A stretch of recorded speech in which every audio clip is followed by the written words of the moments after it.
तो चलिए आज बात करते हैं सुपरस्टार शाहरुख खान की, जिनकी संपत्ति मतलब उनकी वेल्थ आजकल काफी चर्चा में है। हम क्या करेंगे? हम सिर्फ नंबर्स को देखेंगे, आंकड़ों को डिकंस्ट्रक्ट करेंगे और ये समझने की कोशिश करेंगे कि ये कहानी आखिर हमें ले कहाँ जाती है। सीधा मुद्दे पे आते हैं। कई रिपोर्ट्स ये बता रही हैं कि शाहरुख खान अब एक बिलियनर हैं। जी हाँ, उनकी नेटवर्थ 1.4 बिलियन डॉलर्स बताई जा रही है। मतलब ये नंबर इतना बड़ा है कि सोचना भी मुश्किल है। अच्छा, इस नंबर को थोड़ा पर्सपेक्टिव में रखते हैं, है ना?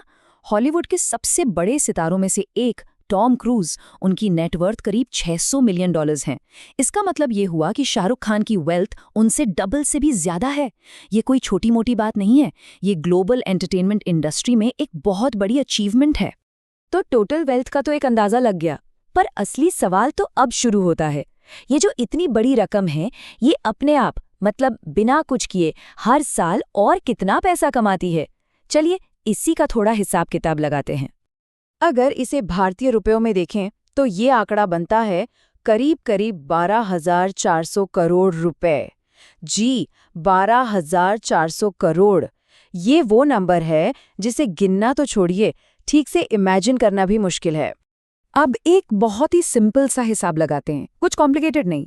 चलिए मान लेते हैं कि ये पूरा का पूरा पैसा सिर्फ कहीं इन्वेस्टेड है और उस पर एक बहुत ही कंजर्वेटिव मतलब मामूली सा 7% का ब्याज मिल रहा है। तो सिर्फ इस 7% के हिसाब से साल का ब्याज कितना हुआ? 870 करोड़ रुपए। ध्यान दीजिएगा, ये किसी फिल्म की फीस नहीं है, ना ही कोई एंडोर्समेंट डील। ये सिर्फ पैसे से बनने वाला पैसा है। ठीक है, इससे और थोड़ा रियल बनाते हैं। भाई कमाई होगी तो टैक्स भी लगेगा, तो चलिए इस पर एक मोटा मोटा 40% का टैक्स भी काट देते हैं। तो भी टैक्स देने के बाद हर साल नेट इनकम मतलब हाथ में आने वाला पैसा करीब 500 करोड़ रुपए होता है। ये वो रकम है जो हर साल सिर्फ इंटरेस्ट से आ रही है, बिना कोई नया काम किए। और हाँ, आगे की हमारी पूरी बातचीत इसी 500 करोड़ के नंबर पर टिकी होगी। तो यहाँ से एक बहुत ही मजेदार सवाल दिमाग में आता है, क्या कोई इंसान एक साल में इतना पैसा मतलब 500 करोड़ रुपए खर्च भी कर सकता है? चलिए एक छोटा सा थॉट एक्सपेरिमेंट करते हैं, एक कल्पना की उड़ान भरते हैं। बस एक पल के लिए सोच कर देखिए, अगर हर साल 500 करोड़ रुपए सिर्फ खर्च करने के लिए हों तो आखिर क्या क्या किया जा सकता है? चलिए खर्चों की एक लिस्ट बनाते हैं, एकदम बेहिसाब। मान लीजिए कोई व्यक्ति हर रोज साल के 365 दिन दुनिया की सबसे बेस्ट एयरलाइन में फर्स्ट क्लास में ट्रैवल करता है। इसका सालाना खर्चा आएगा करीब 36 करोड़। ठीक है, फिर हर रात दुनिया के सबसे महंगे होटल के सबसे आलीशान सूट में रुकता है। इसका भी खर्चा लगभग 36 करोड़। पर बात यही नहीं रुकती। मान लीजिए हर साल एक नया प्राइवेट जेट खरीदा जाता है और उसे मेंटेन भी किया जाता है। इसका खर्चा हुआ 200 करोड़। और तो और इसके ऊपर हर साल दुनिया के किसी कोने में 100 करोड़ की एक अल्ट्रा लग्जरी प्रॉपर्टी भी खरीद ली जाती है। अब इन सारे मतलब हद से ज्यादा आलीशान खर्चों को अगर जोड़ भी लें तो भी कुल खर्च पहुंचता है 400 करोड़ रुपए पर। मतलब इतना सब कुछ करने के बाद भी साल के आखिर में 100 करोड़ रुपए और बच जाते हैं, पैसा खर्च ही नहीं हो पा रहा है। तो इस छोटे से एक्सपेरिमेंट का नतीजा एकदम साफ है, जब दौलत इस लेवल पर पहुंच जाती है तो उसे खर्च करने की हर कोशिश भी फेल हो जाती है। मतलब आप जितना चाहें पैसा उड़ा लें, फिर भी आपकी संपत्ति कम होने के बजाय बढ़ती ही जाएगी। और बस यहीं पर ये जो पूरा फाइनेंशियल एनालिसिस है ना, ये एक बहुत बड़े एक नैतिक सवाल की तरफ मुड़ जाता है।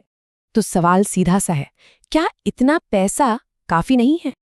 और ये सवाल खास तौर पर पान मसाला प्रोडक्ट्स के एंडोर्समेंट के संदर्भ में उठता है, जिन्हें वो आज भी प्रमोट कर रहे हैं। थोड़ा पीछे चलते हैं। 2014 की रिपोर्ट्स बताती हैं कि उस वक्त पान मसाला एंडोर्समेंट की सालाना फीस करीब 10 से 20 करोड़ रुपए थी। अब चलिए एक बहुत बड़ा जंप लेते हैं। मान लेते हैं कि आज ये कंपनियां उन्हें इसका 10 गुना मतलब 100 से 200 करोड़ रुपए भी दे रही हैं। एक हाइपोथेटिकल आंकड़ा है। तो अब सवाल सीधा सा हो जाता है, कमाई बनाम प्रभाव।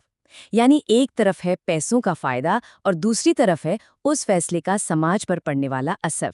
ये जो विजुअल है, ये इस तुलना को और भी साफ कर देता है। 200 करोड़ की एंडोर्समेंट फीस जो सुनने में तो बहुत ज्यादा लगती है, वो उनकी 12,400 करोड़ की टोटल नेटवर्थ का 2% भी नहीं है। तो फिर सवाल वही है, क्या ये थोड़ी सी अतिरिक्त कमाई उस कीमत के बराबर है जो शायद समाज को चुकानी पड़ती है? अब सिक्के का दूसरा पहलू देखते हैं।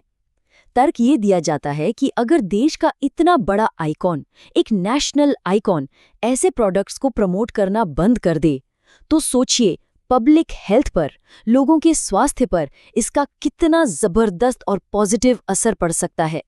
और आखिर में हम घूम फिरकर उसी एक सवाल पर वापस आ जाते हैं, जो इस पूरे विश्लेषण की जड़ में है। क्या कीजिएगा इतनी धनराशि का? और ये सवाल सिर्फ एक इंसान के लिए नहीं है, ये हम सब के लिए सोचने की बात है कि पैसा और प्रभाव, इसके बीच का संतुलन आखिर होना क्या चाहिए।